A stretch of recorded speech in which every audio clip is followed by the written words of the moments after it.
अस्सलामुअलैकुम। बुलेटिन में खुशामदीद। मैं हूँ शाहज़ेब अहमद। मैं हूँ महक असलम। बुलेटिन का आगाज करेंगे और आगाज में कराची से आपको खबर देते हैं। कराची में जमीनों की बंदरबांट, सेक्रेटरी बल्दियात रोशन शेख कानून के शिकंजे में आ गए।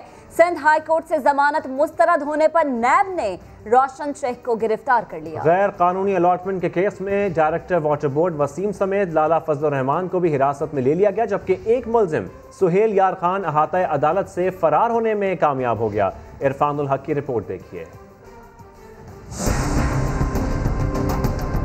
बकरे की माँ आखिर कब तक खैर मनाती। सेक्रेटरी बल्दियात रोशन शेख ने बड़ी कोशिश की कि किसी तरह बच जाएं, जमानत मिल जाए, मगर सिंध हाई कोर्ट ने नजरसानी दरख्वास्त भी सुनने से इनकार कर दिया। सेक्रेटरी बल्दियात ने 10-20 नहीं बल्कि 265 एकड़ जमीन गैर कानूनी अलॉट की, और ये काम अकेले नहीं बल्कि KMC और वाटर बोर्ड के हुकाम के साथ मिलकर किया। पहली दरख्वास्त जमानत मुस्तरद होने पर रोशन शेख गिरफ्तारी के डर से कमरे अदालत से नहीं निकले। 4 घंटे तक अंदर ही बैठे रहे। नजर सानी दरख्वास्त पर भी सुनवाई न हुई। मरते क्या न करते, रोशन शेख को गिरफ्तारी देना पड़ी। कमरे अदालत से निकले तो मीडिया से मुंह छुपाते रहे। अदालत ने रिमार्क्स दिए कि मुल्जमान ने इख्तियारात का नाजायज इस्तेमाल करके कौमी खजाने को नुकसान पहुंचाया। 265 एकड़ अरादी मजबा खाने की थी, जिसे लांडी में स्मॉल कॉटेज इंडस्ट्री को गैर कानूनी तौर पर अलॉट किया गया। नैब रेफरेंस में शामिल वाटर बोर्ड के डायरेक्टर वसीम समेत लाला फजल रहमान को भी गिरफ्तार कर लिया गया, जबकि एक मुलजिम सुहेल यार खान अदालत से भाग निकला। कैमरामैन मोहसिन अली के साथ इरफानुल हक, समा, कराची। और सिंध हाई कोर्ट से जमानत मुस्तरद होने के बाद सेक्रेटरी बल्दियात रोशन शेख 5.5 घंटों तक कमरा अदालत में आखिर क्या करते रहे, जानेंगे इरफानुल हक से। इरफान, 1-2 नहीं 5.5 घंटे क्या होता रहा? क्या ये कह रहे थे कि अगर कमरे से नहीं निकलेंगे तो गिरफ्तारी नहीं होगी? क्या करते रहे? जी हाँ, जब अदालत में फैसला सुनाया गया और ये बताया गया कि जो ज़मानत थी वो पूरी ज़मानत मुल्ज़मान की वो मनसूख कर दी गई है। रोशन शेख गिरफ्तारी से बचने के लिए फ़ौरन एक दूसरी अदालत में पहुँचे और कमरा अदालत में उन्होंने पनाह ली। मुसलसल 5-5.5 घंटे वो इस कमरा अदालत में छुपे रहे, नैब हुकाम से बचने की कोशिश करते रहे। इस दौरान काफ़ी परेशान नज़र आ रहे थे, उनके चेहरे पे परेशानी आया थी। नैब हुकाम उनके इर्द गिर्द मौजूद थे, कुछ नैब के एहलकार अंदर मौजूद थे, कुछ बाहर मौजूद थे। नैब की मुख्तलिफ टीमें उनको गिरफ्तार करने के लिए मौजूद थी और रोशन शेख इस दौरान मुसलसल कुछ लोगों से रब्ते करते रहे, मुख्तलिफ लोगों को फ़ोन करते रहे और किसी से कोई मदद हासिल करने की कोशिश करते रहे। इस दौरान उन्होंने अपने वकला से भी मशावरत की। उनके वकला ने इस दौरान एक दरख्वास्त दायर की, जो नजरसानी की दरख्वास्त, जिसमें कहा गया कि उन्हें ये मौका दिया जाए कि वो सुप्रीम कोर्ट से रुजू कर सकें। ये जो फैसला है इसको कुछ अरसे के लिए मुअत्तल किया जाए। ताहम ये दरख्वास्त मुस्तरद कर दी गई और रोशन शेख बिल आखिर उनके पास गिरफ्तारी देने के अलावा कोई ऑप्शन नहीं था। इरफानुल हक अपडेट कर रहे थे, आपका शुक्रिया। तहरीक इंसाफ के MNA आमिर लियाकत हुसैन ने जिला गरबी की तकसीम को सिंध हाई कोर्ट में चैलेंज कर दिया। कवानीन की खिलाफ वर्जी पर किए गए इक़दाम को कलअदम करार देने की इस्तदा की गई। सिंध न डेसू, मैं उनको कहना चाहता हूँ मरसू कराची न डेसू, कराची न डेसू। कराची की तकसीम सिंध की तकसीम है, किसी सूरत ऐसा नहीं होने दिया जाएगा। PTI रहनुमा आमिर लियाकत हुसैन ने हुकूमत सिंध के खिलाफ अलम बगावत बुलंद कर दिया। जिला गरबी को तकसीम करने के खिलाफ सिंध हाई कोर्ट में आईनी दरख्वास्त दायर कर दी। बोले के मारी को बाकायदा मनसूबा बंदी के तहत जिला बनाया जा रहा है। सईदुर रहमान जो कि फजल रहमान का भाई था, उसको यहाँ पर क्यों DC लगाया गया, क्यों यहाँ पर उसको लाया गया? ये तकसीम बाकायदा बड़ी प्लानिंग के तहत की गई है और इसलिए हम इस तकसीम को नहीं मानते कि किसी स्टेक होल्डर को, किसी कराची के रुकने कौमी असम्बली, सूबाई असम्बली और जो कि इस वक्त बल्दियाती हुकूमत कायम है, अभी भी 28 तारीख तक है, उस बल्दियाती हुकूमत से भी मशवरा नहीं लिया गया। दरख्वास्त गुजार के वकील का कहना था कि अदालत में साबित करेंगे कि जिला गरबी को सियासी फायदे के लिए तकसीम किया गया। ये कोर्ट के अंदर जब केस चलेगा उस वक्त हम इसको प्रूफ करेंगे कि ये असबियत किस तरीके से आप इसके अंदर बाइफर्केशन किए, जबान को नवाजने के लिए और अपनी सिर्फ इख्तिदार को तूल देने के लिए आपने उस डिस्ट्रिक्ट को जो है मोबिलाइज किया है। दरख्वास्त में मौक़िफ़ अपनाया गया है कि जिला की तकसीम से पहले मकामी तौर पर मरदमशुमारी नहीं की गई। जिला के हमारे का क़याम गैर आइनी है, लिहाजा चंद अफराद पर मुश्तमिल सिंध काबीना के इस इक़दाम को गैर कानूनी करार दिया जाए। कैमरामैन मोहसिन अली के साथ इरफानुल हक, समा, कराची। और आपको बताएं, कराची में महकमा एंटी करप्शन की टीम ने सिविक सेंटर पर छापा मारा और लाइन्स एरिया प्रोजेक्ट के दफ्तर से रिकॉर्ड तहवील में ले लिया है। इस हवाले से मजीद जानते हैं समग्र नुमाइंदे मोहम्मद अली हफीज से। अली हफीज, बताएगा करप्शन की तहकीकात को आगे बढ़ाया जा रहा है? जी बिल्कुल, लायंस एरिया रिसेटलमेंट प्रोजेक्ट का दफ्तर है, सिविक सेंटर में वाक़ है। यहाँ पे अब से कुछ देर पहले जो है महकमा एंटी करप्शन की टीम पहुंची है। जो बताया है, जो हमारे हुकाम से बात हुई, उनका ये कहना है कि शिकायत मौसूल हुई थी कि लियारी रिसेटलमेंट प्रोजेक्ट में जो है प्लॉटों की ट्रांसफर में जो है वो गलत गैर कानूनी खिलाफ कानूनी इकदाम किए गए, काम किया गया, गैर कानूनी तरीके से जो अलॉटमेंट की गई है। एक प्लॉट जो है कई कई नामों पर जो है वो ट्रांसफर किया गया है। अहम तरीन रिकॉर्ड जो है महकमा एंटी करप्शन ने यहाँ से जब्त कर लिया है, लेके चले गए। हुकाम का ये कहना है कि अब इंक्वायरी बाकायदा शुरू हो गई है। जल्द जो जिम्मेदार हैं, जिन्होंने खिलाफ कानून गैर कानूनी काम किए, करप्शन की है लाइंस एरिया रिसेटलमेंट प्रोजेक्ट में, इनके खिलाफ जो है भरपूर कार्रवाई की जाएगी। बाकायदा इंक्वायरी शुरू हो गई है। बहुत शुक्रिया अली हफीज। वज़ीर सेहत पंजाब डॉक्टर यास्मीन राशिद ने नवाज शरीफ के इलाज पर मामूर तमाम डॉक्टर्स को तहकीकात के लिए पेश करने का इशारा दे दिया। कहा, ये तमाम सीनियर डॉक्टर्स थे, मुझे किसी पर शक नहीं। प्लेटलेट्स में कमी की पहली रिपोर्ट नैब से मौसूल हुई थी, वहाँ से भी तहकीकात की जानी चाहिए। वो समा के नुमाइंदे दानियाल उमर से खुसूसी गुफ्तगू कर रही थी। एक दो टेस्ट जैसे पेट स्कैन था या अगर हम बोन मैरो करते वो तो यहाँ पाकिस्तान में हो सकता था। कुछ टेस्ट एक दो ऐसे थे जो रिकमेंड इन्होंने किए थे कि जैसे जेनेटिक वगैरह के कि वो टेस्ट वो भी इस तरह हो सकता था कि ब्लड चला जाता बाहर। पहले प्लेटलेट्स कम हुए, हफ्ते वाले दिन थे, और मंडे वाले दिन जब वो अस्पताल आए हमारे पास तो तब उन्होंने 12,000 प्लेटलेट्स के साथ भेजा। तो ये हमने तो नहीं वो टेस्ट किया था, हमारे डॉक्टरों ने उनका टेस्ट किया था।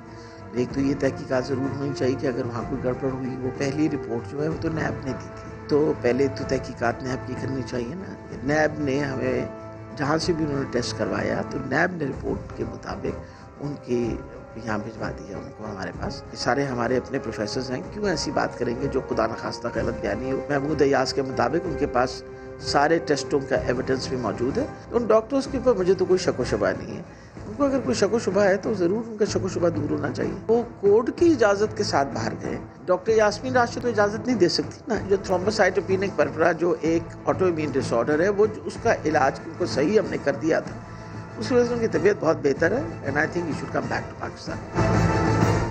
नवाज शरीफ की बैरून मुल्क इलाज की गर्ज से रवानगी का मामला फिर गर्म हो गया। समा वक्तन फवक्तन कई अहम हकाइक से पर्दा उठाता रहा है। लाहौर से आपको रिपोर्ट दिखाते हैं। लंदन से आई नई तस्वीर ने नवाज शरीफ के इलाज का मामला एक बार फिर उठा दिया। इन हालात में ड्यूटी डॉक्टर तफसीर के इंकशाफात एक बार फिर अहम बन गए हैं। 25 नवंबर 2019 को समा को इंटरव्यू में डॉक्टर तफसीर ने बताया था कि नवाज शरीफ ने सर्विसेज अस्पताल में दौरान इलाज कई टेस्ट कराने से इनकार कर दिया था। कुछ टेस्ट ऐसे थे जिनको पेशेंट ने रिफ्यूज किया है। मियां साहब का एक जेनेटिक टेस्टिंग थी, वो यहाँ पे नहीं हो सकी। फिर कुछ इन्वेसिव प्रोसीजर थे एक दो, उसके लिए वो राजी नहीं थे करवाने के। नवाज शरीफ की रवानगी से पहले डॉक्टर यास्मीन राशिद कह चुकी थी कि साबिक वजीर आजम के कुछ टेस्ट पाकिस्तान में नहीं हो सकते। बीमारी पे उनके हमने कभी इनकारी नहीं की। जब वो तशरीफ लाए थे हमारे पास तो उनकी कंडीशन वाज क्रिटिकल। हम रिकमेंड करते हैं कि उनको बाहर भेजा जाए, लेकिन बाद में अपने बयान से मुकर गईं और कहा कि उन्होंने नवाज शरीफ को बाहर भिजवाने की कभी तजवीज़ नहीं दी। मैंने आज तक कोई मेरी प्रेस कॉन्फ्रेंस निकाल ले जिसमें मैंने रिकमेंड किया हो कि उनको बाहर भेज दें। आप पहले करेक्ट योरसेल्फ ऑन दैट। ये पहली बार नहीं कि हुकूमत या वज़रा ने नवाज शरीफ की बीमारी को बहाना करार दिया हो, बल्कि वो मुतअद्दिद बार नवाज शरीफ की लंदन रवानगी को साजिश करार दे चुके हैं। नवाज शरीफ की तबीयत क्यों संभल नहीं सकी? कितने टेस्ट हुए, कितने रह गए और क्यों? कुछ टेस्ट ऐसे थे जिनको पेशेंट ने रिफ्यूज किया। कुछ इन्वेसिव प्रोसीजर थे एक दो, उसके लिए वो राजी नहीं थे करवाने।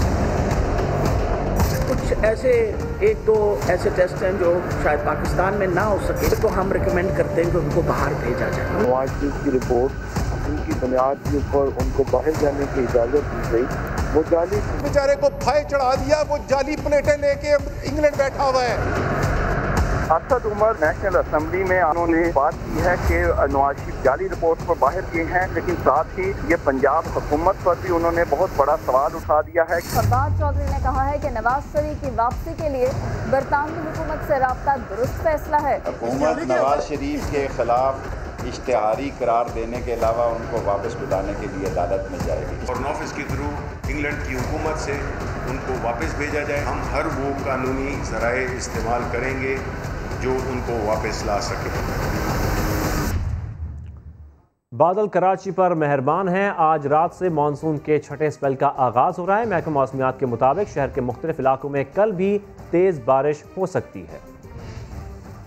आज रात से शुरू हो जाएगी ये बारिश, और आज रात गए ये कल सुबह फिर तेज स्पेल भी होगा इसमें, और कल दिन में फिर वक्फे वक्फे से बारिश चलती रहेगी, कभी हल्की और कभी मॉडरेट और कभी तेज़, और ये सिलसिला जुमेरात तक कम अज़ कम जाता दिखाई दे रहा है। और इस दौरान में वक्फे वक्फे से कभी मॉडरेट और कभी कहीं तेज़ और कहीं बहुत तेज़ स्पेल भी हो सकता है।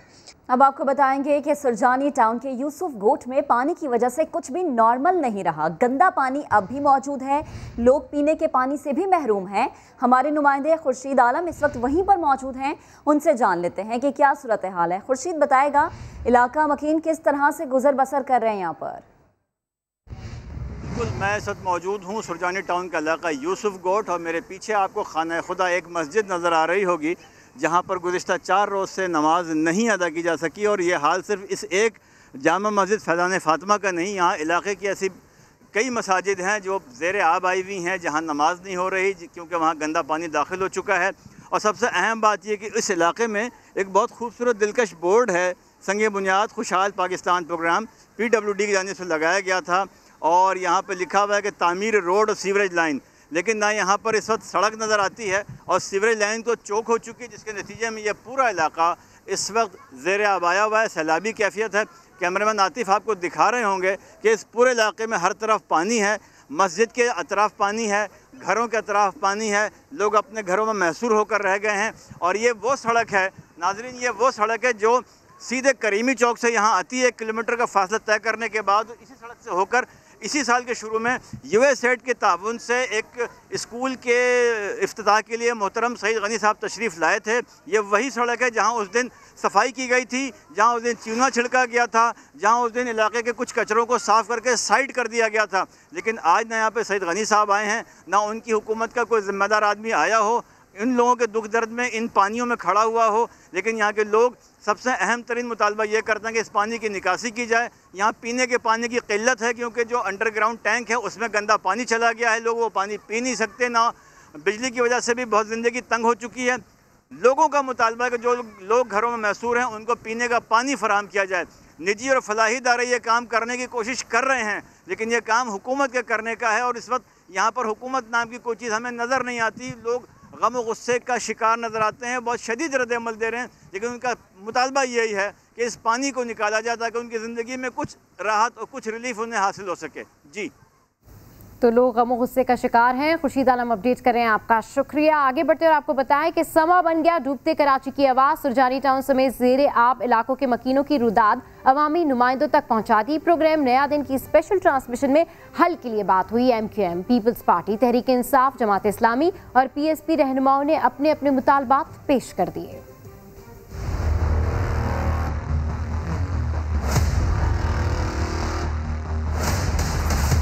कराची का पानी का मसला, जो नलका में पानी नहीं आता, टैंकर से मिलता है, K4 नहीं है, पानी का मसला, कराची के सीवरेज का मसला, कराची के सॉलिड वेस्ट का मामला, रोड्स का मामला, ट्रांसपोर्ट का मामला और नालों का मामला। 6 बड़े इश्यूज हैं जो कि इस कमेटी ने हल करने। हमारा तो मुतालबा ये है कि जिस शहर को जो कि इकोनॉमिक हब है तोड़ते चले जा रहे हो, जिले बनाए चले जा रहे हो। और फिर क्या बात हुई, मुराद अली शाह साहब का स्टेटमेंट नहीं है, वजीर बल्दियात का स्टेटमेंट नहीं है, कचरा उठाना DMC की जिम्मेदारी है, नाले साफ करना DMC की जिम्मेदारी है। और भाई तुम हो chief executive of the province, जिस तरह chief executive of the country Imran Khan साहब है। सबको एक कमान के अंदर आना चाहिए, और अगर एक कमान होगी और ठीक है वो जवाब दें तो आवाम को भी जवाब दे हो और वो ऊपर की अथॉरिटीज को भी जवाब दे हो, लेकिन चेन ऑफ कमांड एक होनी चाहिए। नंबर 2 बात। नंबर 3 बात ये है कि यहाँ पर ट्रांसपेरेंट इलेक्शन होना चाहिए। चौथी बात ये है कि इस मरतबा ये बल्दियाती इंतखाब को डेफर करने की जो कोशिश की जाएगी, ये तीनों की जो इत्तेहाद हुआ है और इनके जो मनसूबे हैं वो तो पता नहीं 6-7 साल के मनसूबे लग रहे हैं मुझे, तो फ़ौरन बल्दियाती इंतखाब हो और उससे पहले जो एक्ट है उसको तब्दील होना चाहिए। कराची पे हर कोई चाहता है कि उसकी इजादारी हो, एक ज़माने में MQM की थी, एक आवाज़ आती थी लंदन से, कराची बंद हो जाता था। आज वो वक्त नहीं रहा। मतलब ये जो मैं आपको बता रही हूँ ना, जो बेहतरी कराची के अंदर आई है। ये गुजर नाले में जो कच्ची आबादियाँ हैं, ये जो नाज़िमाबाद साइड के साथ जो कच्ची आबादियाँ हैं, इन सारी कच्ची आबादियों को हुकूमत को ट्रांसफॉर्म करना होगा इनटू हाई राइजेस, क्योंकि ये 4-4 फीट की और 2-2 फीट की गलियों से और नालों से गुजर के जो जाते हैं, आज बच्चे भी उसी माहौल में पैदा होते हैं। उन्हें पता ही नहीं है कि पार्क्स क्या होते हैं, उन्हें पता ही नहीं है कि डिस्पेंसरीज क्या होती हैं, उन्हें पता ही नहीं है कि प्लेग्राउंड्स क्या होते हैं। तो उन्हें जो है एक बेहतर क्लीनर एंड ग्रीनर एनवायरनमेंट देना होगा।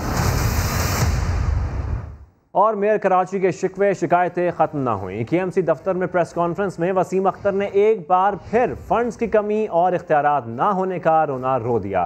कहा सदर पाकिस्तान को 3, वजीर आजम को 4, गवर्नर को 10 और वजीर आला सिंध को 20 खत लिख चुके हैं। बोले वजीर आजम कराची आकर बैठे हैं, ये कराची ही वजीर आजम को चला रहा है।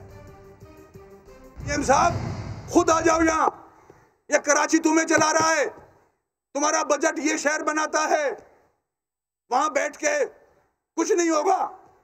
इस शहर को ठीक करें आके, कमेटियों से कुछ नहीं होता। तिजोरियों के मुंह खोलें, जो तिजोरियां इस मुल्क को, इस शहर ने दी हैं, उसके मुंह खोलें। अब कराची को जरूरत है। हम दर्द जानते हैं लोगों का, हम घरों में जाते हैं लोगों के, उनके मसाइल हमें पता है, तुम्हें क्या पता। इधर आके काम करें, कराची में बैठे आके, रूल्स रिलैक्स करें। कोई रूल्स नहीं चाहिए यहाँ। रूल्स में रिश्वत है, जहाँ रूल्स हैं वहाँ रिश्वत है। जितने महकमे खोले हुए सब में रिश्वत है। 2 करोड़ की स्कीम 1 करोड़ जमीन पे लगता है, रिश्वत जाती है। फिर आप बोलते हैं रिश्वतें खत्म करनी है। कैसे खत्म करोगे रिश्वत? बुलेटिन में आगे बढ़ते हैं। दरियाए चनाब में तुग़यानी के बायस हाफिजाबाद के कई देहात की 200 एकड़ ज़रई आराजी और फसलें दरियाबुर्द हो गई हैं। दरिया के कटाव में मुसलसल इजाफे के बायस आबादी के मुतासिर होने का भी खतरा है। इम्तियाज ताज अपनी रिपोर्ट के साथ।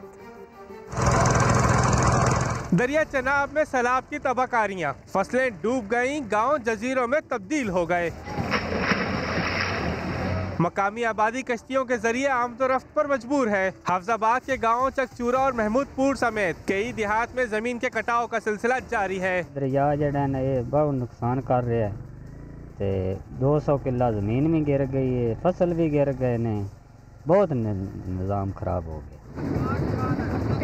लोग कहते हैं अगर इंतजामात ना किए गए तो वो नकल मकानी पर मजबूर हो जाएंगे। हमारा गाँव चकचूरा है, इसकी ज़मीन ऑलरेडी चल चुकी है और फसलें जो है ना, कमांद चावल, वो भी काफ़ी सारा नुकसान हुआ। मजीद बारिशों की पेशेनगोई पर काश्तकार भी परेशान है। मजीद फोरकास्ट है जुमेरात के जुमे को बारिश की, और मजीद बारिश अगर आती है और पीछे से बड़ा रेला आता है दरियाए चनाब में, तो फिर ये जो चकचूरा है ये बिल्कुल इस बाउंड्री पे है, इसका जो है वो नुकसान होने का खतरा है। लोग कहते हैं इससे पहले कि पानी सर से गुजर जाए, हुकूमत दरिया के कटाव को रोकने के लिए हिफाजती इकदाम करे। इम्तियाज ताज, समा, हाफिजाबाद।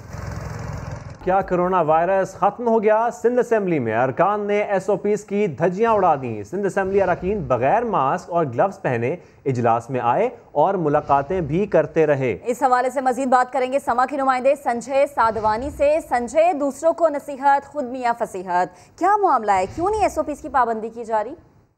जी बिल्कुल, कानून बनाने वाले ही ऐवान के अंदर कानून की धज्जियां उड़ा रहे हैं। सिंध असेंबली में बगैर गिलोज और मास्क पहने आने पर पाबंदी आयज है। कोई अरकान शिरकत नहीं कर सकता, लेकिन जो सिंध असेंबली के अरकान हैं वो ये सब धज्जियां उड़ा रहे हैं। इन्हें लगता है कि शायद कोरोना देखकर खत्म हो गया है और अब ये इजलास में मौजूद है। पाकिस्तान तहरीक इंसाफ हो, पीपल्स पार्टी हो, GG हो या MQM हो, इन सब के अरकान जो है वो बगैर मास्क पहने इजलास में शरीक हैं और इजलास में शिरकत कर रहे हैं। न सिर्फ शिरकत कर रहे हैं बल्कि एक दूसरे से मुलाकातें भी कर रहे हैं। डिप्टी स्पीकर बार बार मास्क पहनने का कह रही हैं, लेकिन कोई इनकी बात सुनने को तैयार नहीं है। कोई बात नहीं सुन रहा। वो बार बार हिदायत करिए कि मास्क पहना जाए, SOPs को फॉलो किया जाए, लेकिन यहाँ पर किसी के कान पर जूं तक नहीं रिंग रही। बेहद शुक्रिया संजय आपका। आगे बढ़े और आपको बताएं, हैदराबाद में बिजली की तवील बंदिश और ख़राब ट्रांसफार्मर की तब्दीली के लिए रिश्वत तलब किए जाने पर शहरी बिफर गए। हेस्को के खिलाफ एहतजाज किया, टायर नजर आतिश करके सड़क को ब्लॉक कर दिया। इस हवाले से मजीद जानते हैं समा के नुमाइंदे पवन कुमार से। जी पवन, बताइएगा। जी बिल्कुल, लालू लाशारी की रिहायशियों की जानिब से बिजली की बंदिश के खिलाफ हालानाका के मकाम पर टायर नजर आतिश करके एहतजाज किया जा रहा है। इस वक्त सड़क ब्लॉक की गई है और उसके बाद जो शहर के मुख्तलिफ इलाकों की तरफ जो आने जाने वाली जो ट्रैफिक है वो मुअत्तल कई घंटों से जो शहरियों को जो है परेशानी का सामना करना पड़ा। जो कहीं अस्पताल जा रहा है या किसी और शहर जा रहे हैं तो उनको भी शदीद परेशानी का सामना करना पड़ा। इलाके मक्की ने उनके मुताबिक जो एस्को इंतजामिया है वो फीड ट्रांसफार्मर की मद में जो है 80,000 रुपये तलब कर रहे हैं। एहतजाज में जो है बड़ी तादाद में जो इलाके मक्की ने उन्होंने शिरकत की और एस्को के खिलाफ जो है सख्त नारेबाजी की जा रही है।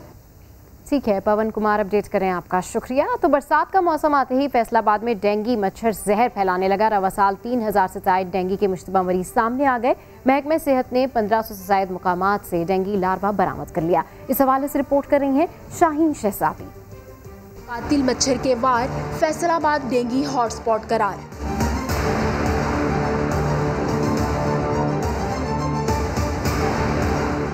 रवां साल जिला भर में 3200 से जायद मुश्तबा केसेस सामने आ गए, जबकि 2 अफराद में डेंगू वायरस की तस्दीक हुई। 1500 से जायद मकामात से डेंगू लार्वा भी बरामद हुआ।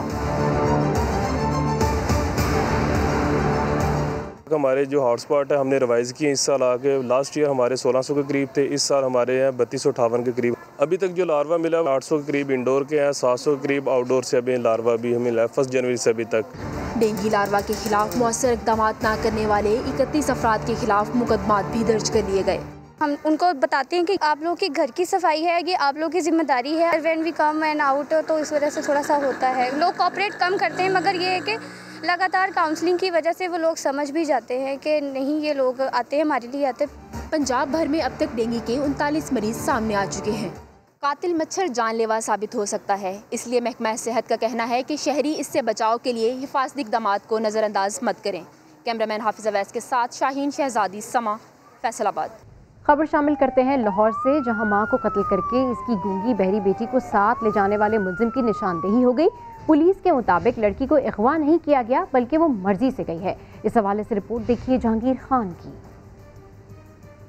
48 साला बिस्मिल्ला इनाम के कत्ल की वारदात इकबाल टाउन रजा ब्लॉक में हुई। सफाकाना तरीके से मां को कत्ल करने के बाद मुबैना कातिल 20 साला लड़की को साथ ले गया। सजदे की सूरत में थी, सर फटा हुआ था बहुत ज़्यादा, और वहाँ से मैंने 15 को फ़ोन किया। वो 10 मिनट बाद आए।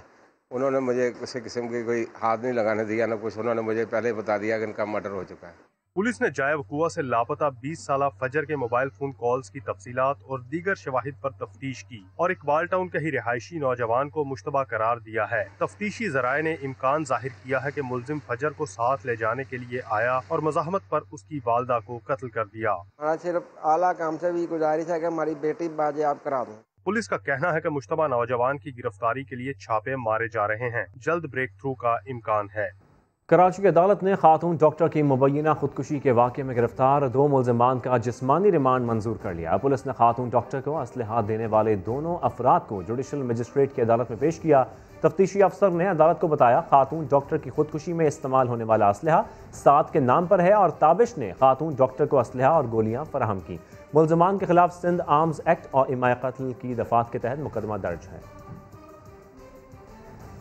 अब आपको बताएं कि पेशावर के इलाके हयाताबाद में बीआरटी की फीडर बस सर्विस का आगाज़ कर दिया गया है। फीडर रूट्स का मकसद मुख्तलिफ इलाकों से मुसाफिरों को बीआरटी स्टेशन तक पहुंचाना है।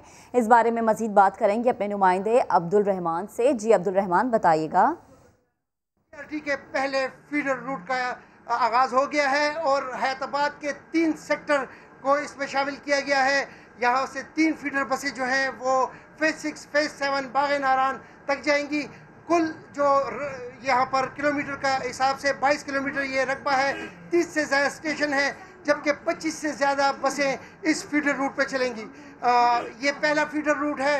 इसके बाद जो है मज़ीद जो है शालम पुल तक, रिंग रोड पर, पिश्तखरा चौक तक और इसके साथ साथ कोहाट अड्डे तक जो है फीडर रूट चलाई जाएंगी। तो ये पेशावर के शहरियों के लिए, ख़ुसूसन हयाताबाद के शहरियों के लिए बहुत बड़ी खुशखबरी है कि इस फीडर रूट का आगाज़ कर दिया गया है।